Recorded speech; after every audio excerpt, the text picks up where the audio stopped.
En entrevistas desde Eleusis, el invitado es Jorge Guerra.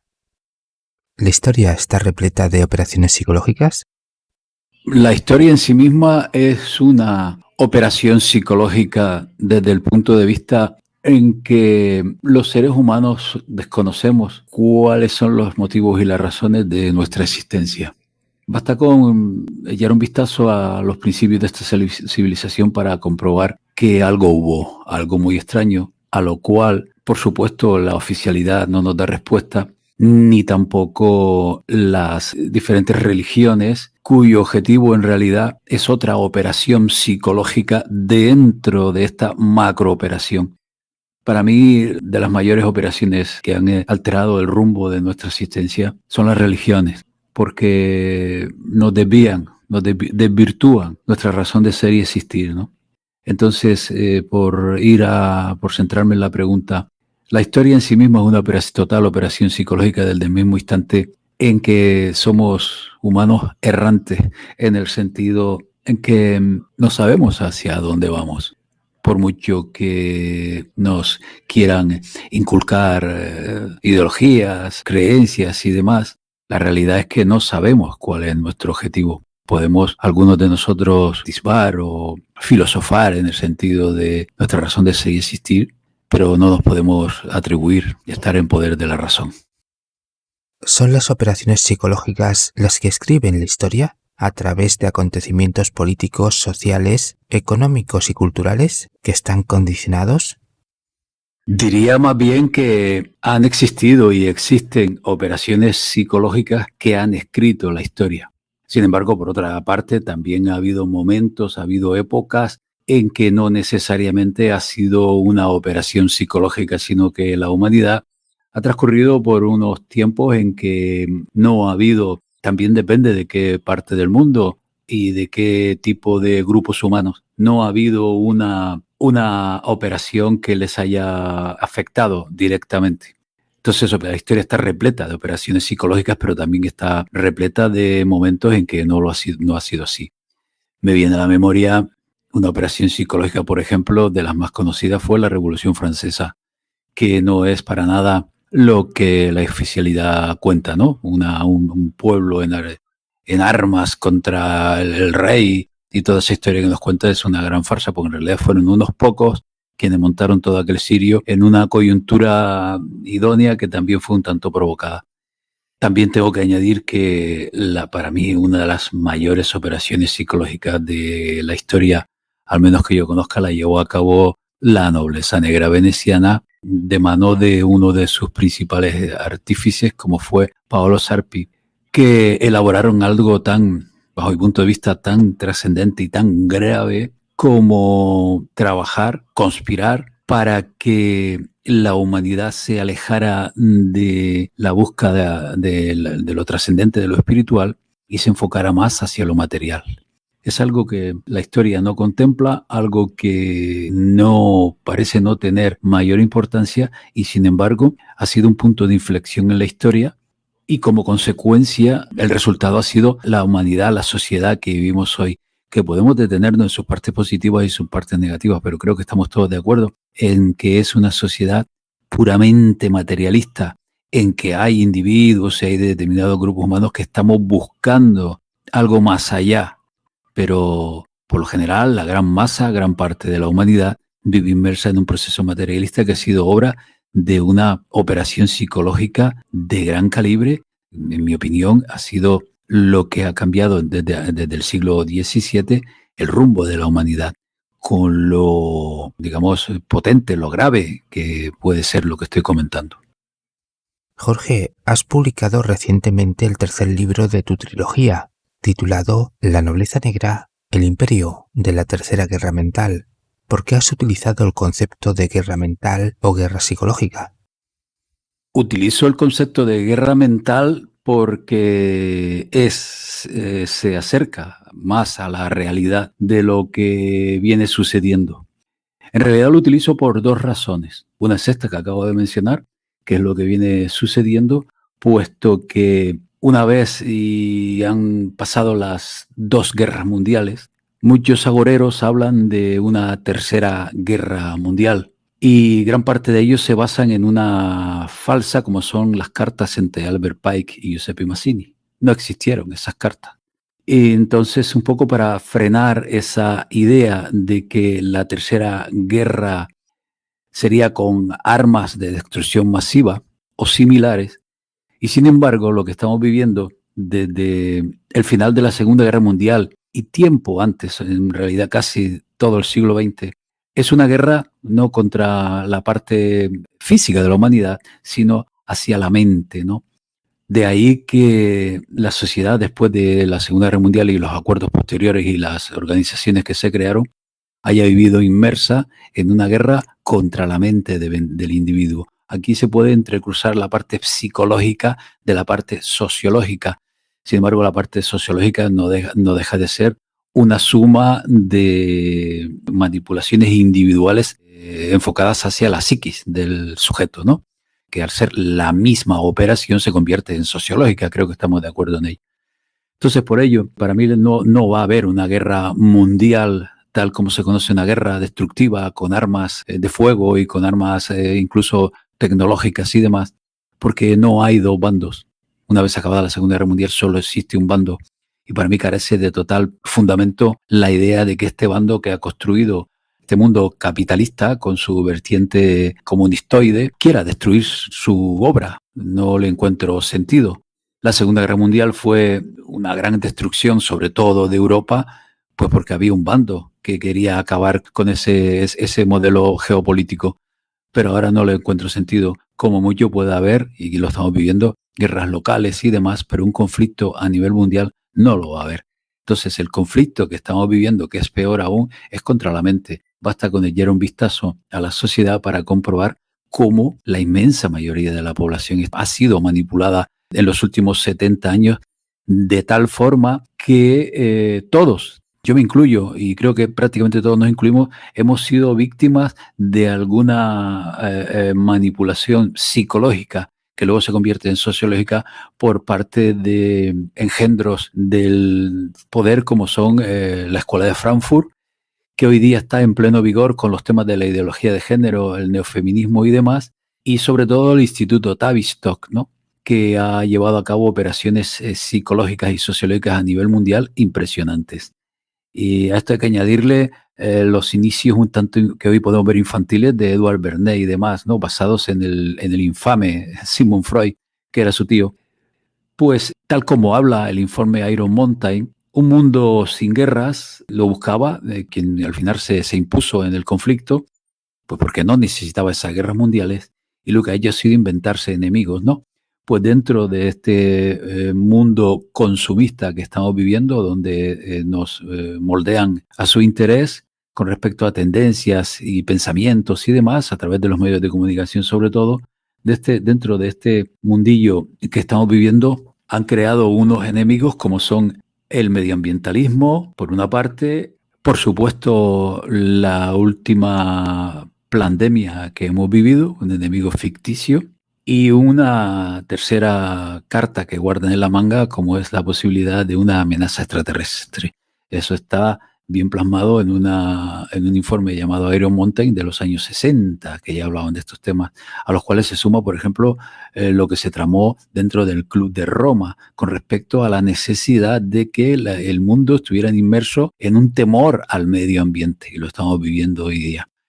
Bueno, por resumirlo, porque se amplía con mucha más profundidad en este tercer tomo, la guerra que estamos viviendo es mental, es hacia la psiquis de los seres humanos, que sin embargo, a través de otras vías sí que es cierto que la están utilizando, por ejemplo, para frenar lo que es el crecimiento poblacional, sobre todo en Occidente, no tanto así en otras partes del mundo. De ahí que hable de una tercera guerra mundial y que descarte por completo lo que son guerras destructivas a nivel mundial. El historiador Benedetto Croce y el filósofo Antonio Gramsci reconocen que el resurgimiento italiano del siglo XIX es la consecuencia de un plan configurado durante el Renacimiento. Entonces, ¿qué estrategia aplicó la nobleza negra en el tablero de ajedrez después del resurgimiento italiano? Siempre hubo voces que clamaron por la reunificación de Italia, y es algo lógico y comprensible porque los unía una historia, una cultura, un idioma y demás. es bastante, repito, comprensible que en la época del Renacimiento se alzaran sujetos con esa idea. Pero aquello resultaba imposible porque habían demasiados intereses en juego. Estaba por una parte el reino de Aragón, que estaba allí presente en determinados territorios de lo que es hoy Italia. Eso por una parte. Luego, en siglos posteriores y también por entonces, había un potentísimo reino de Nápoles, donde la gente tenía un nivel de vida bastante alto y vivía relativamente bien. Y estaba enfrentado con el norte, ¿no? Con la Lombardía. Además, si nos remontamos de nuevo al Renacimiento, estaban las ciudades-estado del norte de Italia que estaban bajo control de la banca veneciana, de la nobleza negra veneciana. También estaban lo que eran los estados pontificios. Y otros sujetos de poder, como por ejemplo en la zona del Piamonte, que abarcaba incluso casi hasta lo que es Mónaco, con los Grimaldi por una parte y los Saboya sobre todo, que pretendían mantener sus cuotas de territorio y de poder, más los duques de Castro por el sur y demás. Entonces era muy difícil por aquellos tiempos que un proceso de reunificación italiana tuviera lugar. Los acontecimientos históricos posteriores lo que hicieron fue que todo aquello derivara en una reunificación provocada sobre todo por los intereses de Anglo-Venecia, del imperio anglo-veneciano. Yo lo he indagado a partir de lo que es la organización revolucionaria de los Carbonari de Giuseppe Mazzini, que está considerado como uno de los principales iniciadores de lo que es la reunificación italiana, además de Garibaldi. Y a partir de ahí, la correlación de sucesos que se da depende sobre todo de los intereses anglo-venecianos de un Estado con una banca centralizada a modo de república, aunque en principio con los Saboya como reyes se constituyó en una monarquía parlamentaria. Bueno, para no extenderme, a partir de ahí lo que ha hecho la nobleza negra ha sido mantener uno de sus modelos geopolíticos, modelos de Estado, como es una república, tal cual es la República Italiana, porque era su sueño, ¿no? Era lo que lucharon a partir sobre todo de la provocación de la Revolución Francesa al norte, monarquías parlamentarias, y en el resto repúblicas con banca centralizada. Entonces lo que ha hecho la nobleza negra con posterioridad ha sido mantener ese estatus. Debo aclarar aquí que la capital carece de patria, ¿no? Y esta nobleza negra, aunque algunos sigan viviendo en Italia y puedan tener cierto enraizamiento cultural, su único interés es mantenerse en el poder. Muchos de ellos viven en otras diversas partes del mundo y aunque tengan fijado su domicilio en Italia, su único interés es mantener a Italia tal cual está. De hecho, algunos miembros de la nobleza negra a lo largo de la historia se han inmiscuido en asuntos políticos. Los hubo durante la época de Mussolini, los hubo durante toda la trama de la Logia Pedú y toda aquella historia. Los hubo en el proceso revolucionario de Sicilia y la creación de la mafia, con los Gaetani sobre todo y los Máximos. O sea, siempre han estado. Pero en principio la nobleza negra, lo que con posterioridad a la reunificación, que no olvidemos que el propio Giuseppe Mazzini pasaba largas temporadas en Londres, es decir, el centro neurálgico de la nobleza negra. No olvidemos que el objetivo fundamental de la reunificación italiana era acabar con los estados pontificios y acabar con el poder del nacionalcatolicismo, ¿no? Y en este proceso se dieron muchas coyunturas y tampoco está muy claro si el objetivo se logró del todo, porque al final consiguieron que lo que es la Corporación Vaticana quedara arrinconada en apenas 40 kilómetros cuadrados, que es lo que es la ciudad del Vaticano, ¿no? Y a partir de ahí, tal vez, y digo tal vez, obtuvieran un resultado a medias. Pero bueno, esto es una historia que da para mucho y no es el momento. ¿Consideras que existe una operación psicológica para reescribir la historia al estilo de 1984 de George Orwell? Bueno, sería muy atrevido por mi parte negar que estamos viviendo uno de los tiempos más difíciles y más peligrosos que ha atravesado la civilización y la humanidad.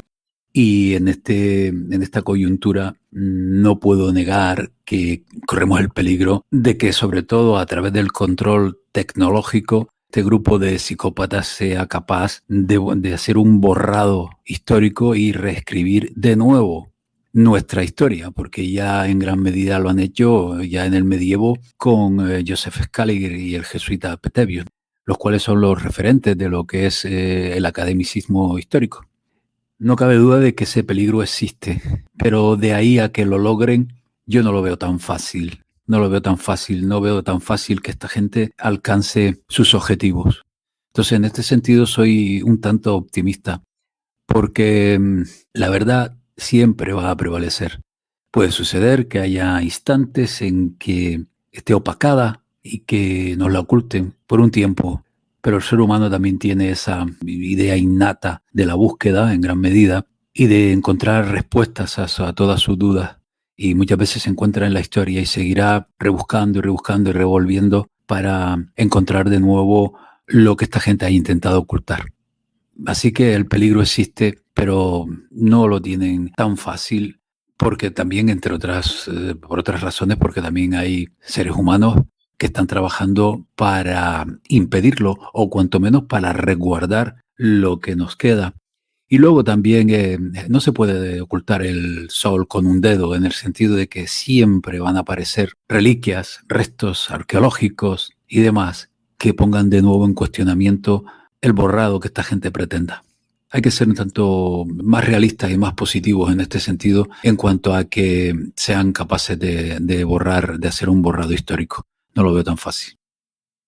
Jorge, teniendo en cuenta la profunda inmersión de las masas sociales en las operaciones psicológicas de la era digital, ¿es posible que la humanidad pueda superar esa guerra mental? Estamos atravesando unos tiempos de oscurantismo y de una especie de trasfondo idiocrático de la sociedad.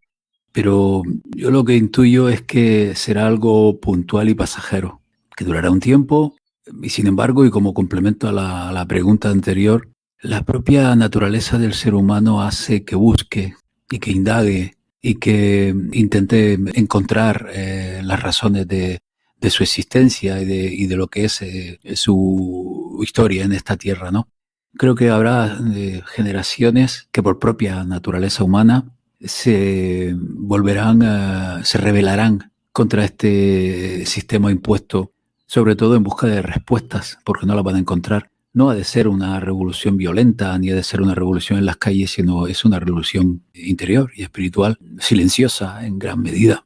Entonces esas mentes inquietas no aceptarán plegar su voluntad, ¿no? Porque siendo conscientes de que puede haber una esclavitud externa, el interior de cada ser humano que busca la libertad es una garantía de libertad interior en ese sentido, que no hay, ahí no llegan tan fácil, ¿no? Y cualquier persona, pese a que esté en una cárcel, puede tener una riqueza interior que le haga buscar esas respuestas, y no una, sino miles o millones de personas. Entonces, esto se puede revertir.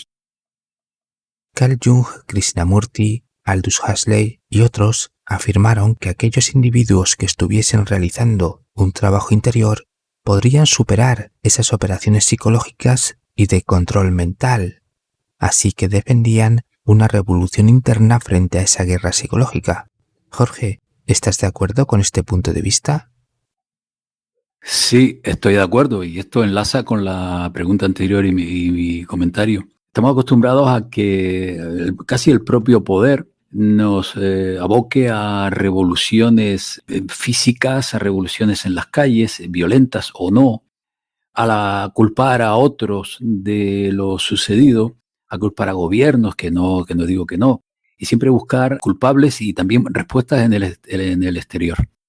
Sin embargo, cuando se hace un viaje interior y logramos sacudirnos de estas operaciones psicológicas, de las cuales, como dije al principio, todos hemos sido víctimas, yo mismo he sido víctima de una operación psicológica de los años 60 y 70 que supe detectar y he sabido sacudirme, ¿no? He sabido vislumbrar dónde he sido manipulado.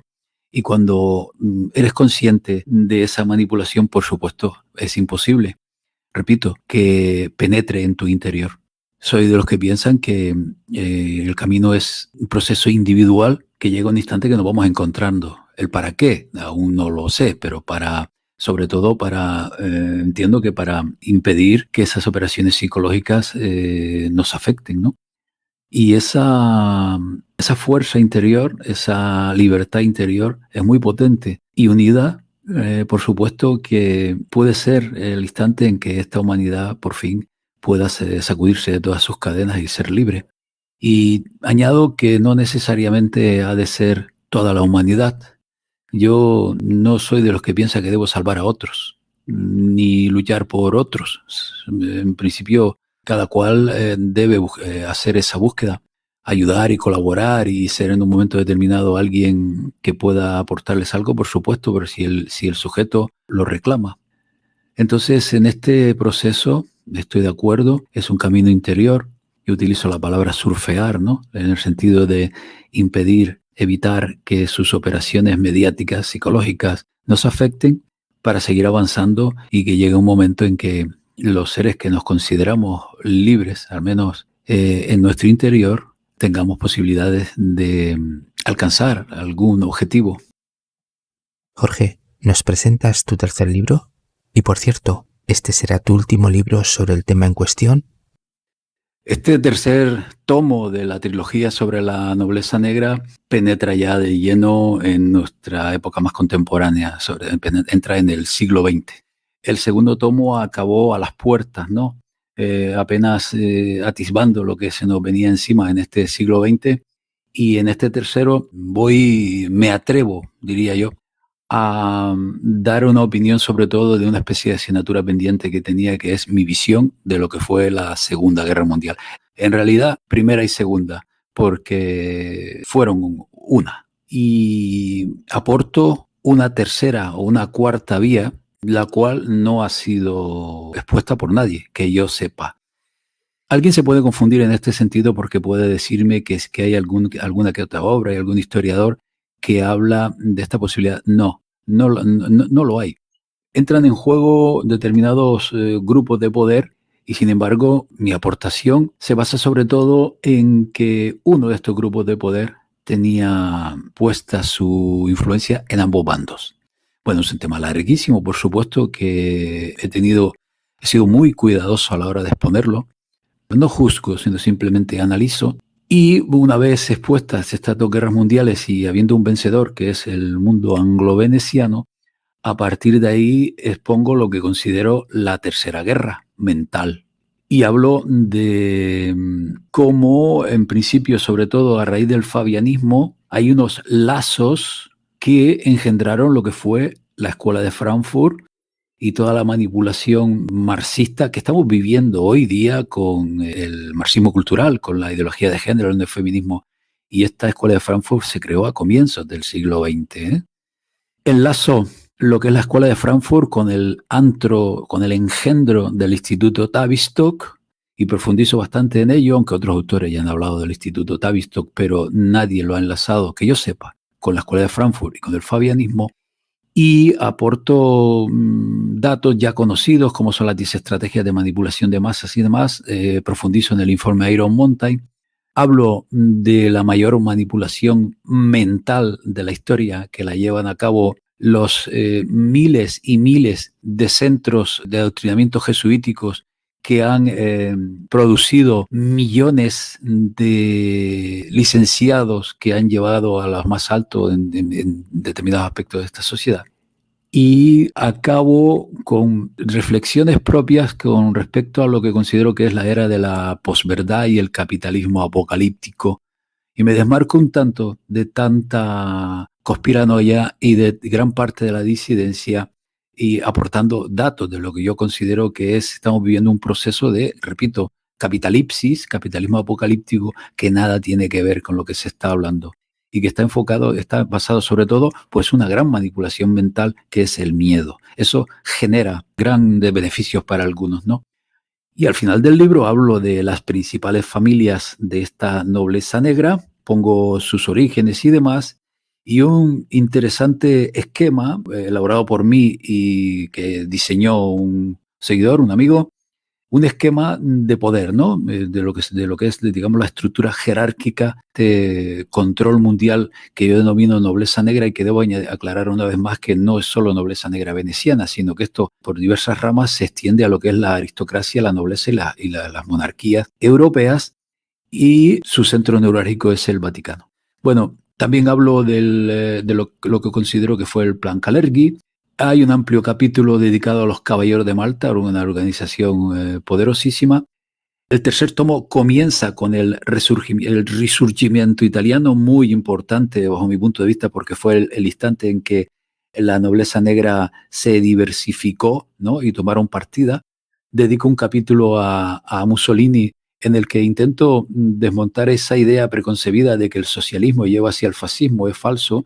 Ese socialismo de Benito Mussolini no es que llevara al fascismo, sino que Benito Mussolini fue convencido por la Roma católica de pasarse a su bando. Y creo que hay suficientes datos en este libro como para exponerlo. Y en medio siempre jesuitas, ¿no? Es así. Y en medio siempre Caballeros de Malta. Bueno, hay bastantes capítulos más. Es el libro más denso de los tres, y bajo mi punto de vista abro una nueva vía de investigación con respecto a aspectos concretos, ¿no? Pues muchas gracias una vez más al canal Que es Real por tener presente mi trabajo. Desearles muchos éxitos y hasta la próxima. Igualmente, Jorge, gracias. Buenos días, buenas tardes y buenas noches.